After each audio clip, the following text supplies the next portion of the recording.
Right, welcome to WASA Distance Education. This is NBV3E. This is grade 11 Native Studies. The course is Beliefs, Values, and Aspirations of Aboriginal Peoples in Contemporary Society. I'm Pete, and I'm your teacher for the course. So welcome to week 2 of our 9-week course. This is the second class this week. Remember, we only have 4 classes each week. We don't have class on Friday. So what we're going to do today is take a look at economy, trade, and resources. So this is lesson 4 of our lesson, of our unit 1. And yesterday we were looking at the key questions in lesson 3. And one of the things you needed to do that was a quote on page 36 of the course text. So I put that on my Facebook page, and you'll be able to find that, PWWASA. That's my Facebook page, and you should be able to find that. It's a posted as a picture, but if you click on it, yeah, you'll be able to see it fairly large. And then if you download it, you can make it even bigger, or you can print it out if you want. Okay. I also put a bunch of other photos on the pages from the textbook on my Facebook page, and that's just to help you if you don't have the textbook. So far, I really can't say who has the textbook and who doesn't. We're supposed to have textbooks in the learning centers. But I really don't know who's still needs one and who doesn't. So if you need a textbook, talk to your DEC, and otherwise talk to me and contact me and let me know. We'll do our level best. All right. So that was pretty much it from yesterday. We were looking at relationships with the land. And so keep in mind that really the course material is just a thin crust of ice on this on the deep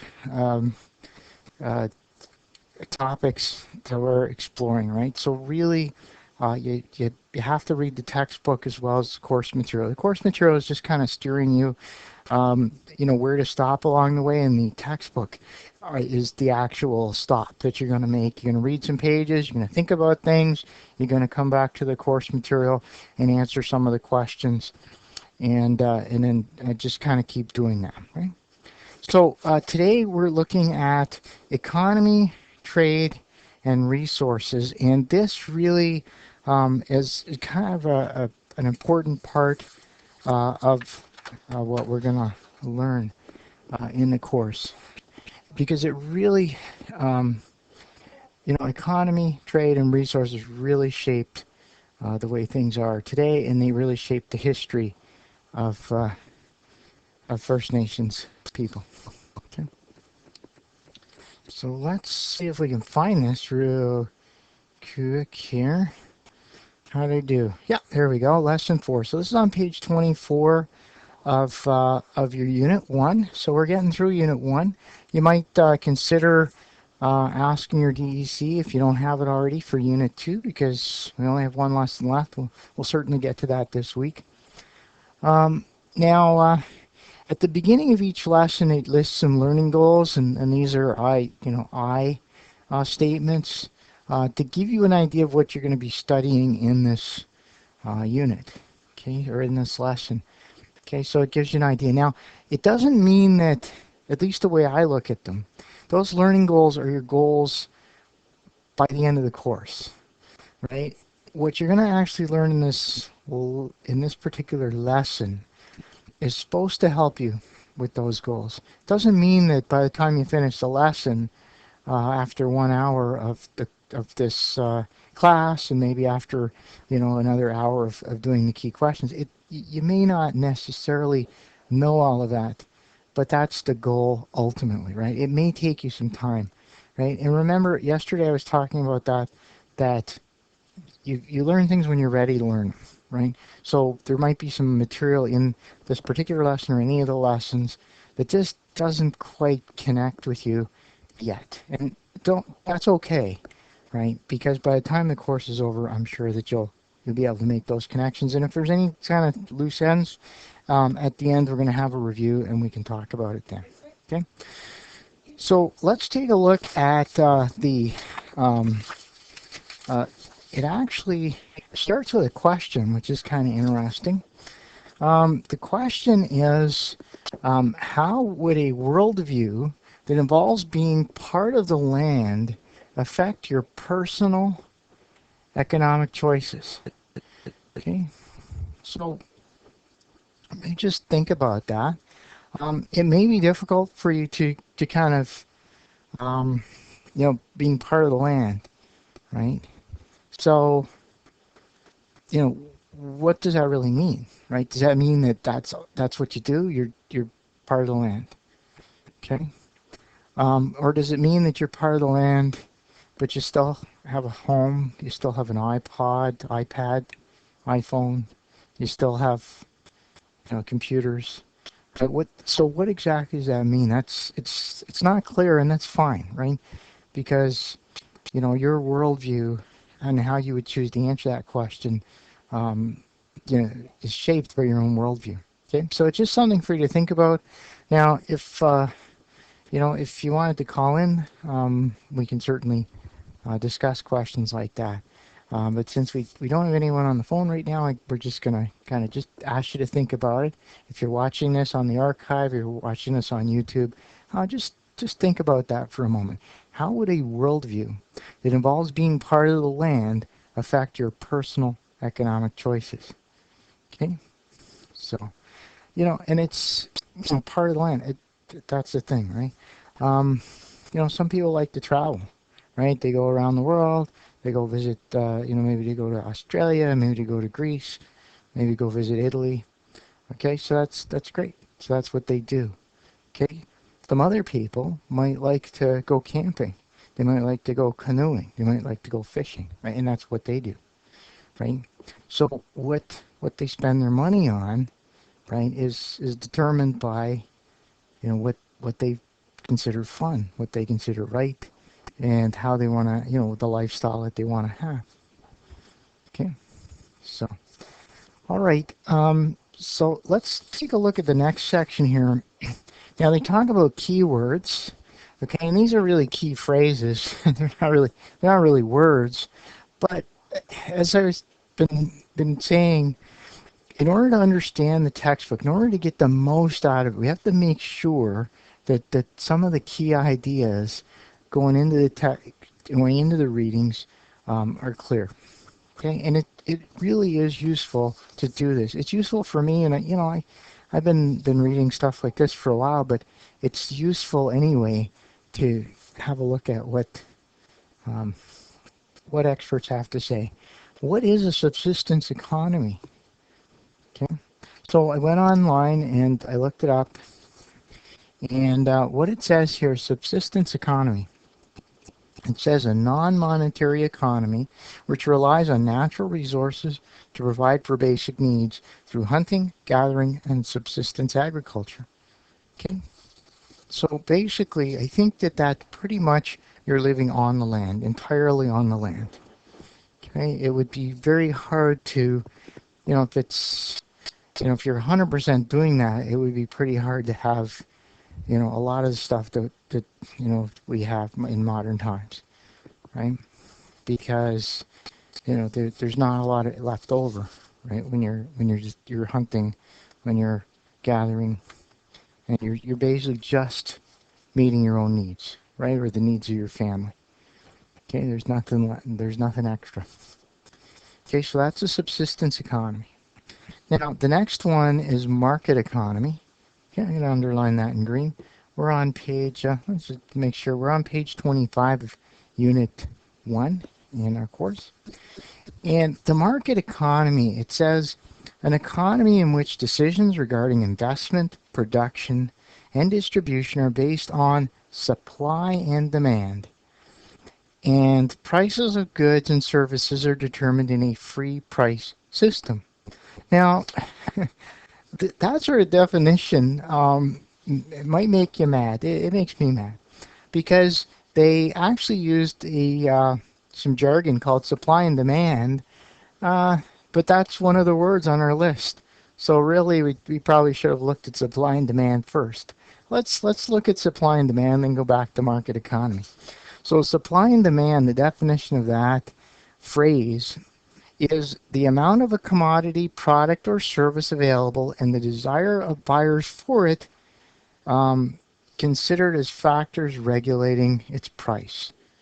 Okay. So if you've ever heard of the housing, problem in, well, it's the housing problem in Toronto, now they're saying a family home is almost $1 million, just a regular shack in Toronto, almost $1 million. And in Sioux Lookout, it's really hard to find an affordable house, right? To buy even an apartment, the rents are sky high here. And that is all the effect of supply and demand, right? Supply and demand, because there's not enough to go around, the cost goes up. Now, how about gas? Well, you know, in your community, gas is probably still expensive. But down in the south, a little further south in Sioux Lookout, okay, it's still expensive. But when you get a little further south, down in Dryden, and then down, you get down in Toronto, and you go out west, gas is really, the price of gas has dropped tremendously. It was, I think I paid less than $1 for it, even in Dryden, where it was like $1.25 before, $1.30. So the price has gone down, and that's because the cost of oil's gone down, and it's supply and demand. There's more oil, there's more oil around, than people really need, and so the cost of it has gone down. Okay, so that's the supply and demand. Okay, now let's go back to take a look at market economy and see what they have to say about that. Then, so what we understand then, that is, as the amount of something that's available goes up, or the demand for it goes down, generally the price goes down. If the demand for something, if you're old enough like me to remember the Cabbage Patch dolls from years ago, and the cost, and people were spending a lot of money for them, that's again demand. There wasn't enough, right? Everyone wanted one, and so people were willing to pay a lot of money. At least people that had the money, rich people, right? People that didn't have the money were just kind of, not getting those Cabbage Patch dolls. Now, that was a long time ago. So, market economy, let's try it again. It says an economy in which decisions regarding investment, production, and distribution are based on supply and demand, and prices of goods and services are determined in a free price system, right? So, what that means is that if Walmart thinks that they can sell me some more cereal for $2 a box, they're going to sell me that cereal for $2 a box. If I go to Johnny's here in town, Fresh Mart now, that same box of cereal is $6. That's what they're selling it for. Now, after a while, if Johnny's is noticing that they're not selling so much $6 cereal, they might reduce the price a little bit. Maybe they'll try $5. Maybe they'll try $4, until eventually people say, well, it's cheaper at Walmart, but I don't want to drive there. I'll just get it at Johnny's, right? So that's supply and demand, and that's a kind of a free price system, right? Anyone can set a price, and if the price is right, people will buy it, and if the price is too high, people won't buy it. Okay, if the price is too low, what happens is so many people try to buy it that you run out, right? Or you can raise your prices. Okay, so that's supply and demand, but that assumes that there's going to be more of something than people need, right? That's one thing, right? They don't just make enough iPads just for everyone that wants one. They make a few extras, and that sort of keeps the price down a little bit, right? But they don't make so many extras that they have to practically give them away. Okay, you'll notice that you very, very seldom see a discount on an iPad, right? It's because Apple, even though that the supply and demand, they've figured it out. They make just enough of them that the price won't. There's not going to be too many left over, but they're not going to be too many. There'll be just enough, right? So then they've done a really good job of that. Okay, so we got those keywords in, And so now we're ready to take a look at the textbook. And we're going to kind of go through um, different different parts of Aboriginal history, okay, and kind of see how things were at the beginning and kind of see how things progressed until we're in the modern age here, okay. So the first thing we're going to look at is the seven generations, and I believe it's going to be on page 74 of the textbook. I have those pages. I'll put them up just kind of when we get there. Okay. Um, okay, well, that part really, um, yeah, it's not really in the textbook. Okay.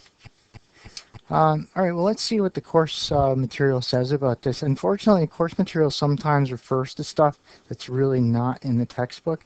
So they're talking about the seven generations, and they say First Nations belief that they have a sacred responsibility to protect the earth. And again, this is generalization, probably true, but they're just saying First Nations. Um, they believe that they should live in harmony with the earth and that they can't trade away their rights for immediate profit or gain. This is a central belief when looking at how First Nations use the land and the natural resources that it contains. Okay, so that, again, they're making some statements without qualifying them, without saying some or most or many. Um, and it's okay if you look at that and go, well, that might not be true always, or you might be aware that maybe it's not always true, or maybe it is always true. Okay, think about that. All right.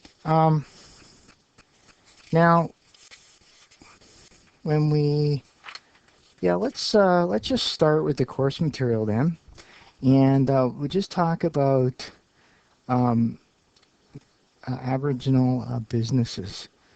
Okay. Now let's see if I can. Um, there we go. Okay. So I'm gonna see if I can zoom in on this. View, zoom. Yeah, there's no quick way to do this, so sorry about this. Hopefully this will be all right. So, okay. So this is chapter 3, and this is page 74 from your text. Okay. So I'm just going to refer you to this little part here. It says there are many successful businesses owned and operated by First Nations, Métis, and Inuit people across Canada today. Each has contributions to make and challenges to face. As you read through this chapter, keep the concept of worldviews in mind. How do these businesses meet the challenges of trade, economy, and the use of resources while also respecting the land and satisfying the need to make a living? What efforts are being made to ensure sustainability for future generations? Okay, so basically they're asking you, with the worldview, um, with their worldview, how are these people managing their business and with their worldview to keeping it in um, alignment with their worldview. Let's take a look at this quote here um, in at the beginning of the chapter. It says, "Our elders and ancestors have passed the responsibility to protect our lands and way of life on to us. It is not possible for us to agree to the destruction of the land that sustains us." Okay, so that's interesting. Eh?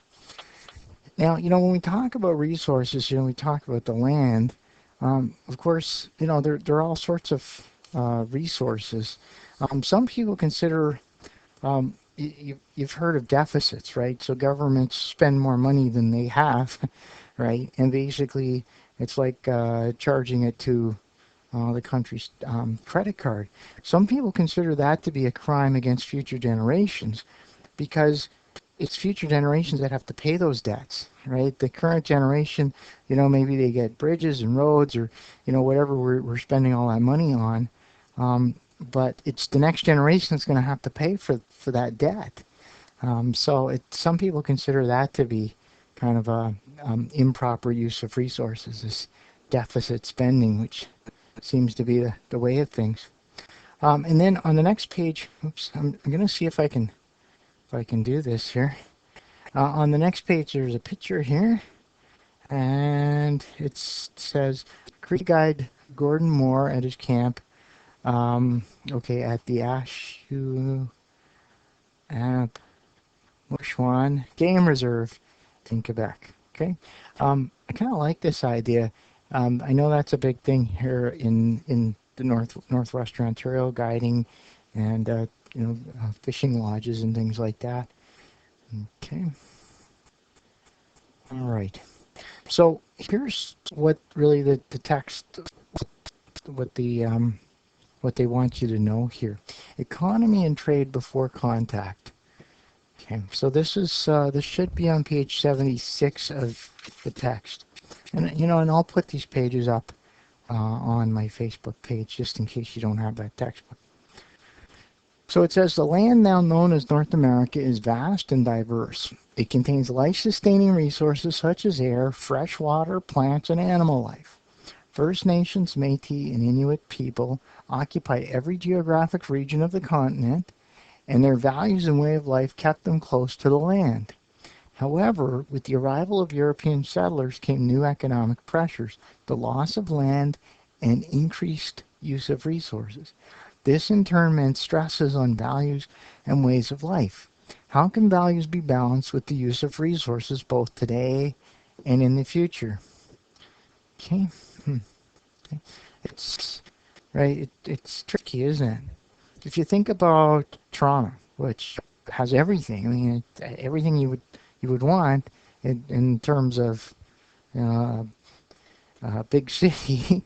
But wow, how much resources does a big city like that use? How many people do they stack on top of one another in these tall, tall buildings? Really, or if you go into the subway and they're all shoulder to shoulder, it's really very, very intense.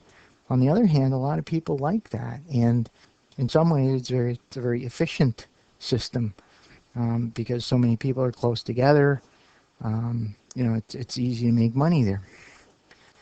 So, so that right. Is that really the goal? I mean, some people that's what they like. That's what they want. All right, values and trade. So it says, although there are diverse, distinct, and evolving worldviews among all Aboriginal peoples, okay, so they are acknowledging that there may be some differences in that worldview.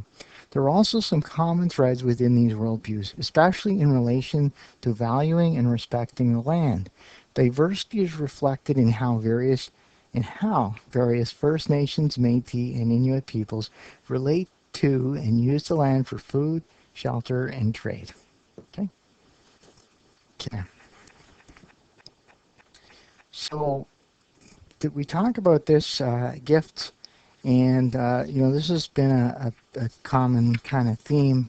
Talking about the land and the relationship of First Nations people with the land.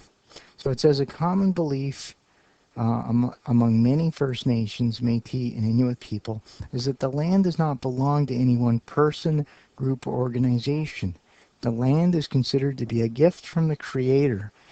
Okay, so that's something, right?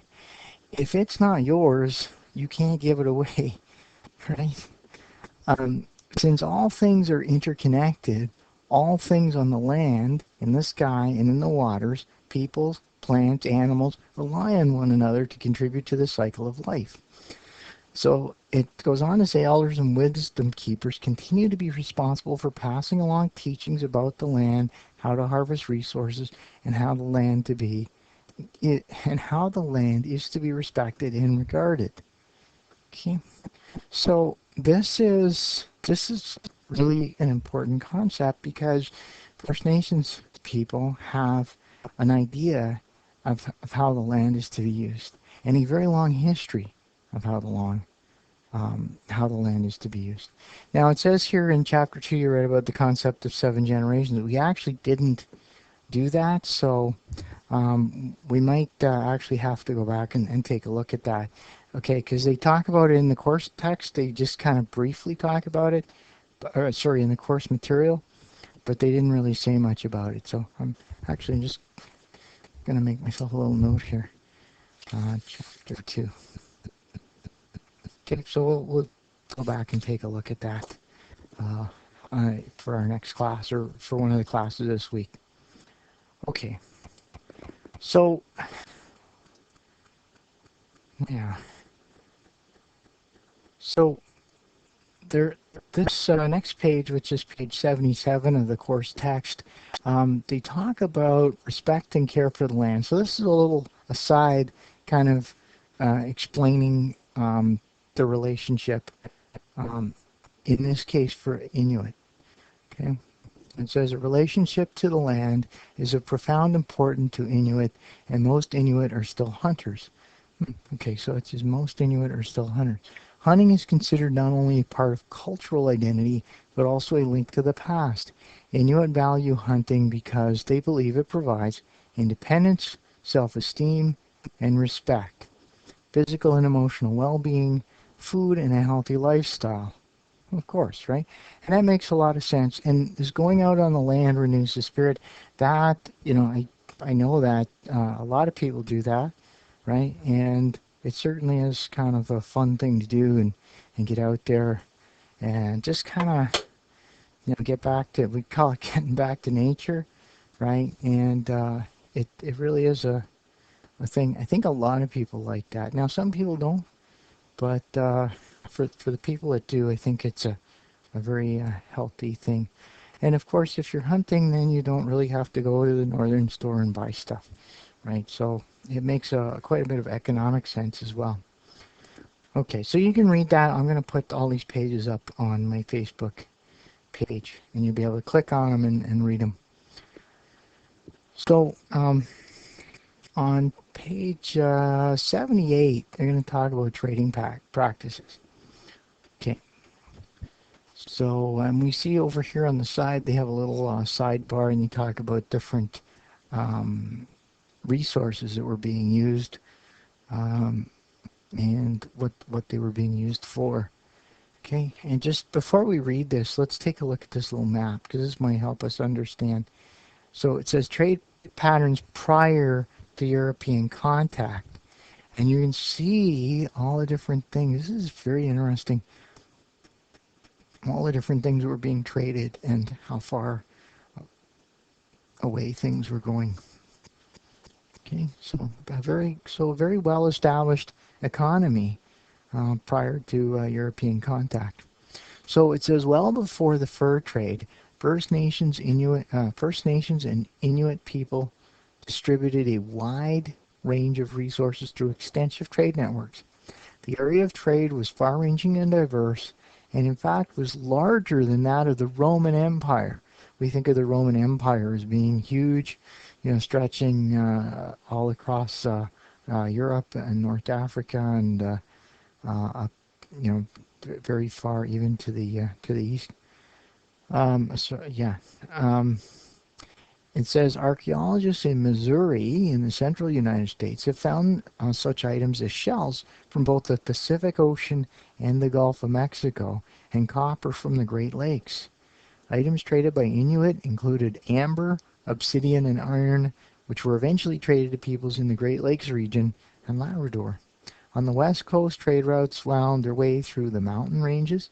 One trade item, oh boy, Oleachin oil, was so commonly traded that the routes would later be called grease trails. Okay, didn't even know about that. The ancient city of Cahokia in what is now Illinois once had a population nearing 20,000. That's, again, I didn't know that. Situated where the Mississippi, Missouri, and Illinois rivers join, the city was the center of a network of trade routes reaching to the Great Lakes. So let's go take a look at this map again. So this is the city that they're talking about right here. And so they're saying that was kind of like the center of all these trade routes. Interesting. And you can see it's definitely very, very far ranging. Okay. So, and let's, all right. So, and then if you want to read this, this is about the Manitou Mounds. And so they, they give us a little bit more background on this region here. Okay. So near the bottom of page 79 then in the course text talked about economic practice. Now remember, this is prior to European contact. The economic practices among the First Nations and Inuit were centered on a resource-based economy. Ah, there's that. So what is a resource-based economy? Right? It's funny that um, it's not in the vocabulary. Um, hmm. Although frequently described as a subsistence economy, that term implies a difficult hand-to-mouth existence with little surplus for trade. However, the trade among First Nations and Inuit was active, thriving, and far-reaching, okay, well before the arrival of Europeans and the market economy. In fact, the economic practices of the First Nations and Inuit were in tune with the concept of supply and demand. The Algonquians in areas such as Ontario and parts of Quebec, for example, supported themselves with resources obtained from hunting, the harvesting of plants, and fishing. Food and other items were usually shared within the community, but items were also traded. A demand for certain animals, plants, and other items existed in areas where they were what? Oh, where they were scarce or could not be found, and the Algonquians could trade what they did not need with other First Nations. Okay, so and I just this is continued on the next page, but I just instead of turning the page, I just read it out of the text. So that's interesting because what they're seeing is that before European contact, it wasn't just a subsistence economy, which is kind of the idea, right? That maybe the common view that First Nations people were just gathering what they needed, what their families needed. That was it, right? And there was no surplus. But what they were saying is that there was a thriving trade going, and that communities would have surpluses of certain items that were valuable. Um, that would get something that were valuable in the market economy. Okay, so that's what they're saying. So let's take a look then at what happened next. Okay, and there's some good information, some interesting things to read on page 80 here. They talk about the dentalium shells. Okay, and what they're used for, and the history of them. So it's really it would be very useful to grab the text. Remember, we only have an hour 4 times a week, so there's a lot of material in that textbook that would be very useful for you to read and interesting. So we're not going to get to it, right? You'll have to do that on your own. So let's now talk about the fur trade and sort of what happened with the fur trade. So and this is on um, page 81 of the course text. So it says the arrival of the Europeans dramatically altered the lives of First Nations and Inuit people. First encounters in the 1500s evolved into alliances, trade, and political relations. Trade increased with the fur trade, which would eventually involve thousands of people over the next 300 years. Furs were first traded with First Nations and Inuit peoples in exchange for European goods such as tools and weapons. In the decades that followed, an organized fur trade began as French and English organizations such as the Northwest Company and the Hudson's Bay Company created trade networks and built forts across the continent. They traded mostly for beaver fur, which was a vital component in the fashionable fur hats of the era, and anything fashionable in Europe was very profitable. The companies employed First Nations and Inuit people as map makers and guides and traded with them for food and clothing as well as furs. Okay, so that explains how this kind of went about, right? Basically, Europeans came along, they found that there were resources that were valuable in Europe, and so they started trading with First Nations people for those resources. Okay, so it sort of it sounds like pretty much what was happening before, except that now there's European goods, tools, and weapons, right? So coming into play. Okay. So okay. So let's continue then. So as trade expanded, more and more First Nations and Inuit people came into contact with the French and English traders, and communities began to form around trading posts. Some of the European traders married First Nations women, and their children would, would come to be known as the Métis. The Métis played a number of roles in the fur trade, and between the late 1700s and 1900s, they worked as independent traders, voyageurs, trappers, guides, and suppliers. Over time, these different roles would lead to a rich diversity among the Métis of different regions. Okay, so, so far it sounds okay, doesn't it? All right, now here's where things start to go off the rails. And we talk about the decline of the fur trade. As fashion changed, the demand for furs decreased.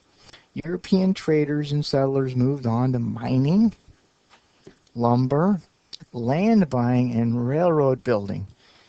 Okay, so the role of First Nations, Métis, and Inuit peoples in the economy diminished as the 1800s came to a close.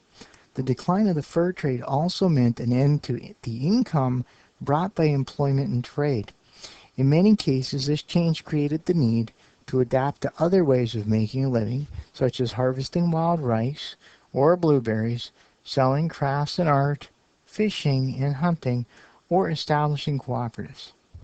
Okay, so, all right.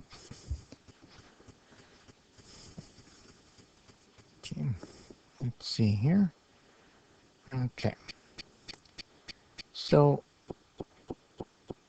and we'll just kind of sort of talk a little bit about the implications then of the um, end of the fur trade, because it was really a fairly profound change. As profound as the change as the fur trade itself had been. Right? Okay. So it says challenges to values and practices, and this is at the top of page 82 in your course text. So the end of the fur trade, the building of railroads, and the depletion of the bison in the West. Okay, they hadn't really talked about that. Let me just stop for a second. Okay, so this is an example. So the bison hunted to, extinction or almost extinction, created some problems, right? And we have an example of a resource that is important, that has and there's not enough of it really to go around, right? And so instead of making sure that there were still plenty of bison left, somehow they got hunted almost to extinction. Okay, and you can sort of see that happens in quite a few cases where resources are, supply and demand, right? The supply of a particular animal is limited and demand's very high, the cost goes up, and so, people will just hunt them almost to extinction or even to extinction. Okay, so it says the end of the fur trade, the building of railroads, and the depletion of the bison in the West had an enormous impact on the lives of many First Nations and Métis. Loss of land, restrictions on hunting and fishing, and forced relocations would also change the economies of Aboriginal peoples across Canada.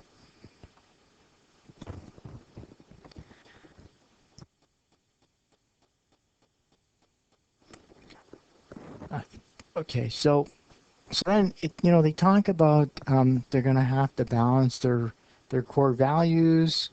Um, some of them actually did build personal wealth and property.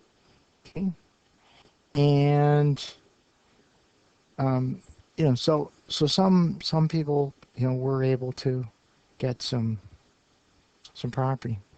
And then it goes on to say new laws restricting practices such as the potlatch were introduced by the federal government, placing further pressure on the beliefs and values of First Nations, Métis, and Inuit people. So I have quite a bit of information. I'm glad to see this in the course text because they talked about it in the course material and didn't really say much about it. So the potlatch, and I think this is really a West Coast idea, but I've sort of seen shades of this, and I think I've seen something that kind of reminiscent of this in northwestern Ontario and northern Ontario, northeastern Ontario. But maybe it's just my own worldview, kind of trying to um, make a match between things that aren't the same. But anyway, so they describe the potlatch. The potlatch is practiced among First Nations of the northwest coast of Canada, binding communities together in a celebration of sharing, distribution of wealth, and confirmation of the positions within the community. Now, in 1884, the potlatch was banned by the Canadian government. The potlatch was seen as an obstacle to government policies of the time, which were focused on the assimilation of First Nations peoples. Okay. Officials and missionaries believed that banning ceremonies and other practices was one way to encourage assimilation. However, many First Nations continued to conduct potlatches in secret. The law was finally repealed in 1951.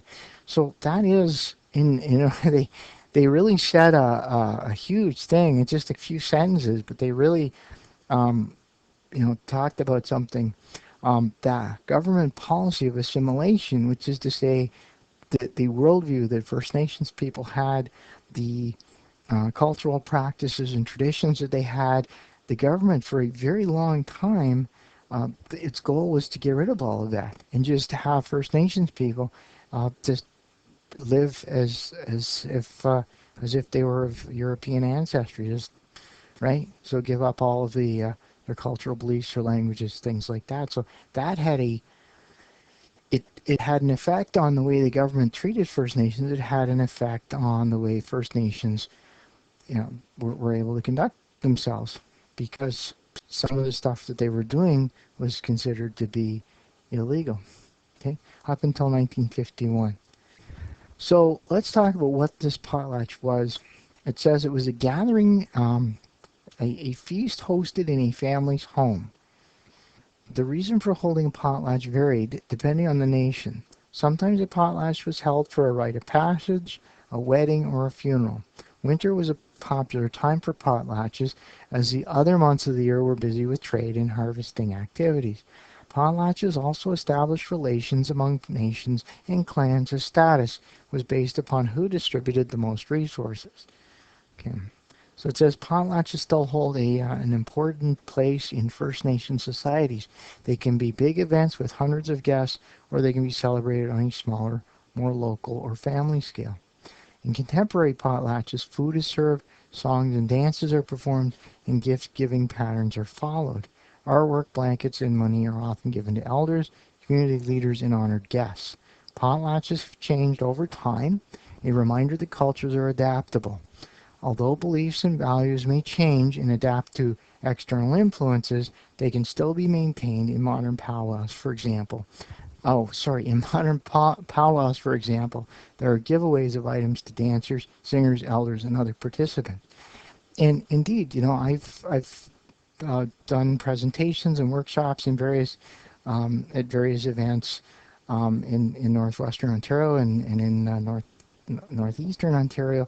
And indeed, I very often I'm given something really nice for doing the presentation. I'm given a gift. And see, now I look at that as seeming to be what they're saying here, but I'm not positive it's the same thing.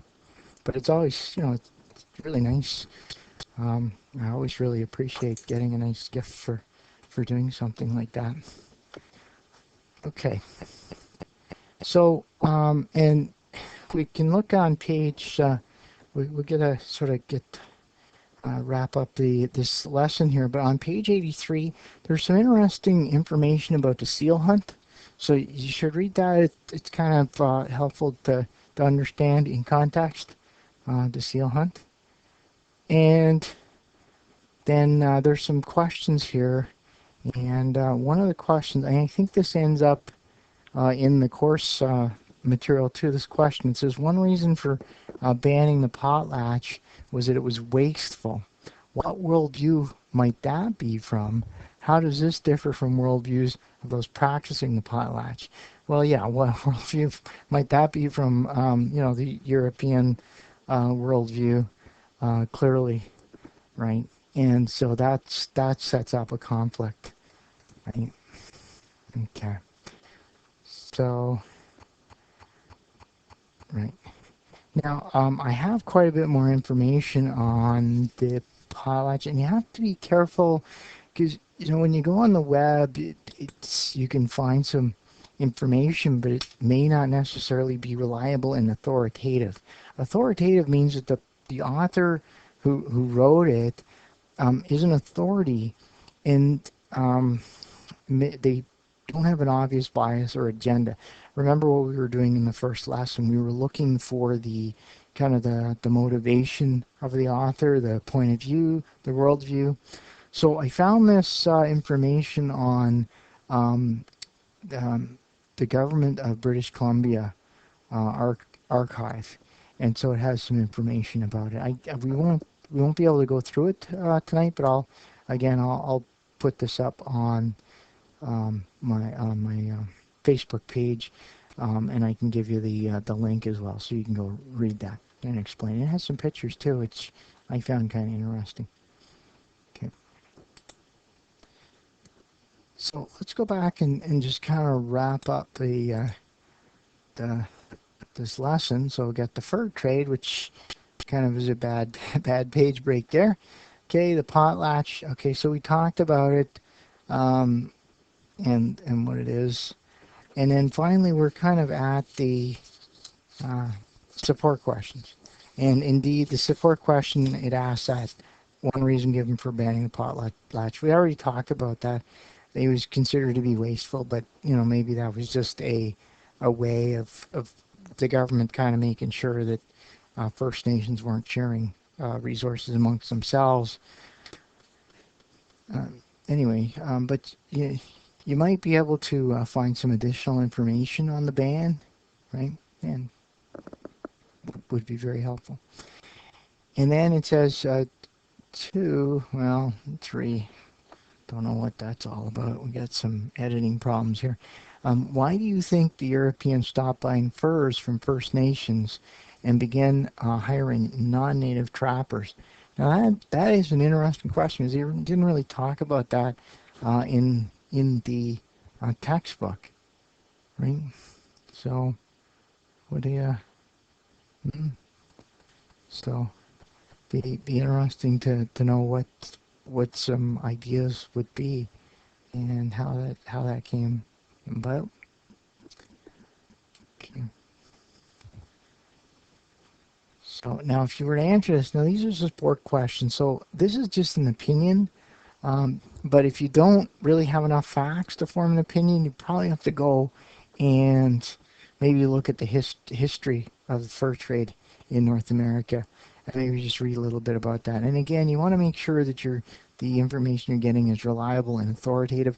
Wikipedia is very helpful to get you started, but anyone can edit a Wikipedia page. So, it may have a point of view, it may have a bias, so be on the lookout for that. The best thing to do with a Wikipedia page is to go to the bottom and follow the links that they give you, right? And then you get to the actual scholarly, that was written by people that have a neutral point of view, or that really know what they're talking about.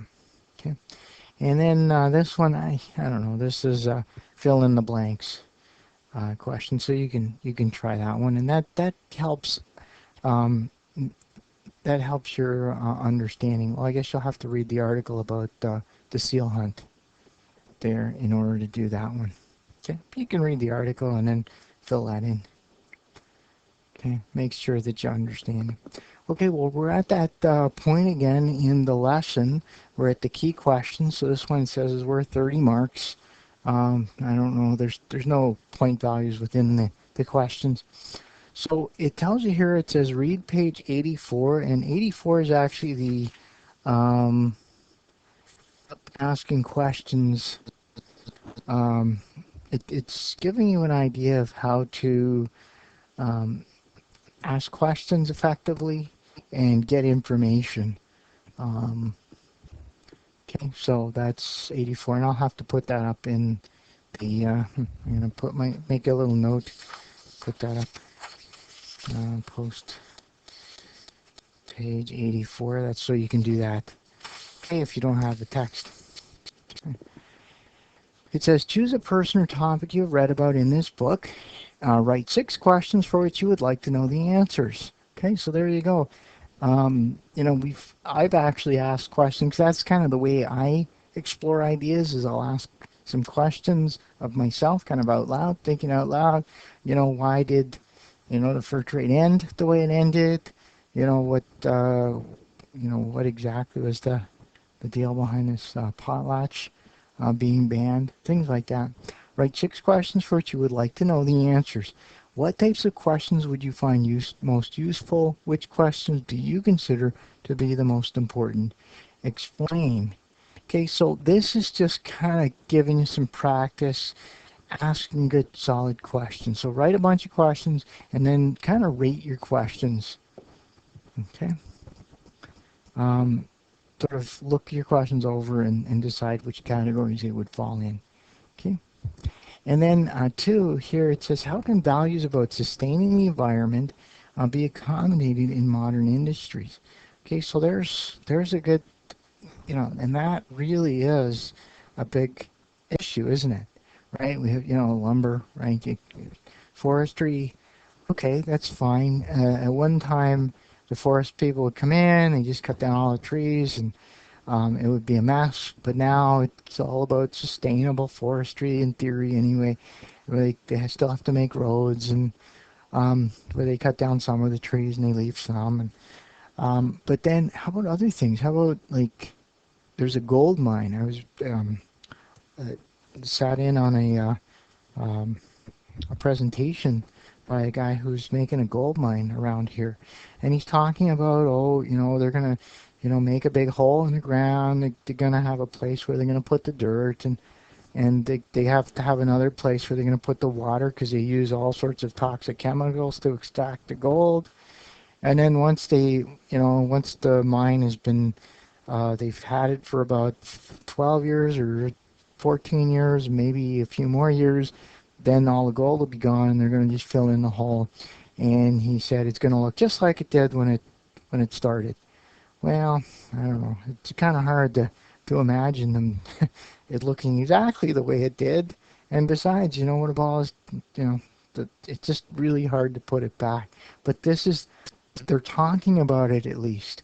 Whether they can actually do it or not, at least they're thinking about it. What about the pond that has all the toxic chemicals in it? They're not really. Um, but that's what we can we let them, get some gold, right? And make this hole in the ground. Is that okay as long as they promise to fix things at the end? You know, that's a question, and that's the sort of question. There's other things, right? Harvesting like wild rice, and what if somebody wants the wild blueberries and they want to, hire a bunch of people to go and pick them in large numbers. Right? All right. So you can now it doesn't tell you how many sentences or anything, so that's a question. Just a question for you. Now you can answer it with some ideas of your own. You can answer it with more questions. You can talk about just one thing like I did with the gold mine, right? That's it's kind of open-ended. Okay, just do your level best on that. And if you need some ideas or some help, certainly you can contact me. And then it says use the map on page 78. Label the map below. Page 78, I think that's the pre-trade map. Yeah, it's page 78 of the text, so I'm going to have to put that one up. Yeah. So I'll put all these up. And then label the map below. Oh, I don't see a map below. Oh, there it is. Okay. All right. Okay, so below means really on the next page.